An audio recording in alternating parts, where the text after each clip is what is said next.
Hi everyone, this is Therese here with a short tutorial on adding your completed IABS form to your Placester website. So what we're going to cover today, basically step by step, is to show you how to complete your IABS form in .loop and save it to your desktop. We're going to upload that completed IABS form to Google Drive. Then we will add custom URLs to the Placester website for the IABS form along with the consumer protection notice that Shrek requires. So before we get into it, you'll need to have a couple of windows open. You'll want to have your MyKW dashboard. You'll want to be logged in there, and you'll want to have your kw.com email account through Gmail pulled up as well. Okay? So the first thing we're going to do, step one, is to go into .loop and find that form and complete it, the IABS form. So to get to .loop, you're going to go to My Transactions and click on Start My Transaction. That will take you into your Loops landing page. And if you've not completed your IABS form in the past and saved it somewhere, maybe in your templates, then you may want to create a loop and then add the IABS form to that loop and complete it and save it there. Okay? The better way to do it is to go to your templates, and if you have been or attended any of my tech classes, you probably have a listing package, a buyer package, and a lease package, and these packages contain all the documents that typically would go with each type of transaction, which would include your IABS form. You'll notice that in my listing package, I have an IABS form in there. So the preference is for you to go into your template and just download the form from there onto your desktop. So I'm sure we've all seen the IABS form. We know what it looks like. The top section has already been completed for you by the office, and you have to go in and add your name, your license number, your email address, and phone. And then you'll come up here and say File and save it. My save is disabled because I've already saved this form, but you would save it and download it. And when you download it, simply save it to your desktop. It's the quickest way to find it. Okay? So once you've saved it to your desktop, we will then go into our email account that you have pulled up, and we'll go into Google Drive and upload that document.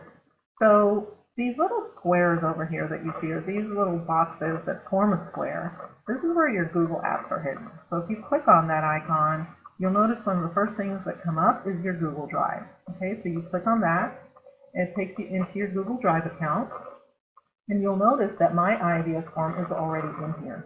However, for you, you're going to want to add it. So you'll go up here to New, click on that, click on File Upload, and it will take you into your desktop or into your hard drive. Click on Desktop, find the form wherever it is, and just double click on it. And it will open that form, or you can click on this one time and then say Open, same thing, and it will go ahead and upload that form into your drive. Okay? Now, once the form has uploaded, you will want to highlight it by clicking on it one time. So mine is highlighted, and you'll notice that up here in the upper right-hand corner, these tools become available to me. So what I want to do is share this thing. So the little person with a plus sign by his head, you'll notice that when you hover over it, it says Share New IABS PDF. So you'll click on that little icon, and then it will bring up a number of different ways that you can share this document with people. So mine already defaults to anyone on the internet can find and view, but yours may have defaulted to anyone at Keller Williams who has a link can download and view or can view it. So you want to click on the drop-down arrow, and if you have one of these selected, you don't just want people from KW to see it, you want anyone who goes to your website to be able to look at the form. So you're going to click on More, and then you will have the option to turn on the public link so that anyone on the web can look at it. So you'll want to click on that and say Save. Okay. Then the second thing you'll do is you'll click up here in the upper right-hand corner on Get Shareable Link. When you click there, it highlights the string, and then it also tells you that the link was copied to your clipboard. Okay. So at this point, we have the link that we're now going to go and share with people. Well, how do you do that? Well, you'll need to go back to your KW dashboard to access your Placester admin tool. In order to do that, you'll hover over Technology, come down to the fourth link and click on KW Websites. Click on Go to My Website. This will take you into the admin tool, or what I like to call the back end of your Placester site.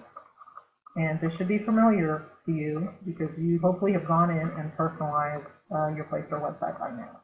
So what we're going to want to do is, from the links on the left menu bar, we're going to click on Edit Site. That's going to take you into the different sections of your website that you can go in and personalize and customize. So we're going to be working under Site Design. We're going to scroll down a little bit and we're going to come down here to the menu. Because what we're going to do is put these two forms on the menu of your website so when people go there, they can find them. So you'll notice that I already have my forms in here. So what I'm going to do is I'm going to go ahead and remove it so I can take you through the steps on how to add them in here. Okay, so we're going to go all the way to the bottom where you see this Add button. To the left of it, there's a drop-down arrow. Just click on that. And what we're doing, remember we copied that link, is we're going to add a custom URL. Okay, so we're going to choose Custom URL, say Add. Once you do that, then we'll give the form or we'll give the link a name, and then we'll put in the URL. You can also add a tooltip if you choose to. So the label, the way Trek wants us to label this form is Texas Real Estate Commission Information Brokerage Services. Make sure you don't have any typos in there. Double check yourself. Looks good. Then you're going to come down here to the URL and you're simply going to right click and paste. Because remember, we copied it already from our Google Drive link that it gave us, right? So in Placester, we're just going to paste it into the URL. Now, I will tell you that there's a little glitch here, and sometimes it doesn't always save this URL when you click on Save. And I find that if you just go in and change one thing in the string and then put it back in, it's going to work. So I'm just going to take that H out and put it back in, and then I'm going to save this, okay? Now I'm going to go back into menu, and you'll notice that there's the link I created, custom link. Okay. So the second custom link we need to create is the consumer protection notice. So we're going to go back in here to add a custom URL. I'm going to click on the Add button. I'm going to label this one Texas Real Estate Commission Consumer Protection Notice. This is how Trek wants us to label me. Okay, then I'll come down here to the URL. Now, we don't have to complete this form in any way, so I'm just going to go out to the Trek website and get the URL from there. So what I'll do is I'll just open another tab. I'll Google Trek, and when the results come up, you'll notice there are all these different sections. I'm just going to come down here and go to Forms. And then under Forms, I'm going to click on Consumer Notices and Forms. Then I'm going to scroll down to the Notices section, and it's the very first link, Consumer Protection Notice. I'm going to click on it. You're going to get a little graphic of what the form is, so click on the graphic. Once you do that, you just copy what's in the URL bar. Okay, highlight it, copy it, and we're going to go back to the Placester backend, and we're going to paste in that URL. Okay, again, that's that little glitch, so I'm going to take out the F and put it back in, and I'm going to save it. Okay, now let's go back in and double check and make sure everything is in there like it should be. Okay, we've got Texas Real Estate Commission information about brokerage services. I'm going to click on there.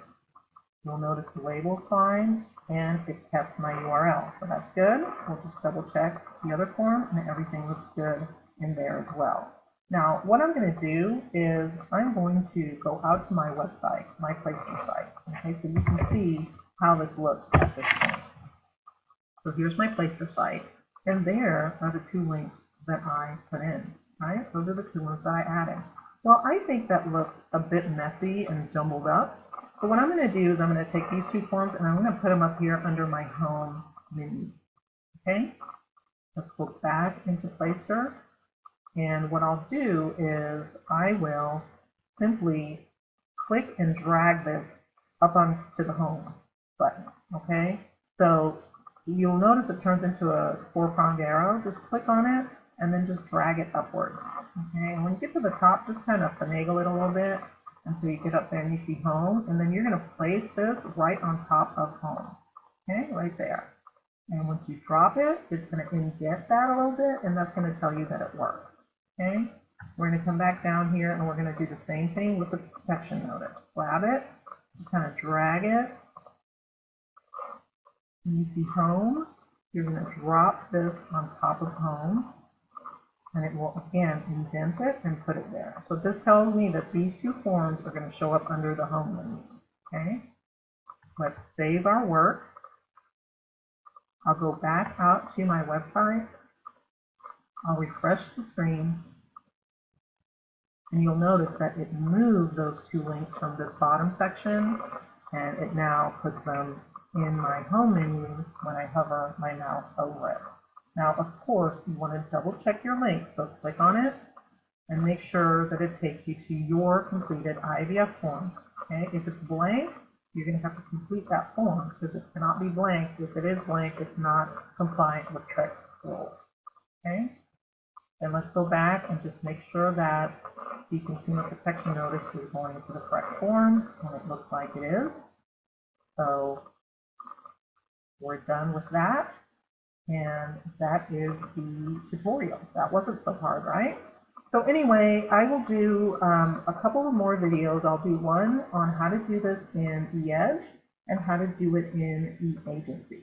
So it'll be a lot easier on the next videos because we've already completed and saved the form and it's in our Google Drive. Now we just have to add it to those two websites. Okay? If you have any questions about this video or need one-on-one help, please feel free to text me or email me. You guys have my information already. And I will see you on the next video. I hope this was helpful. Thanks so much.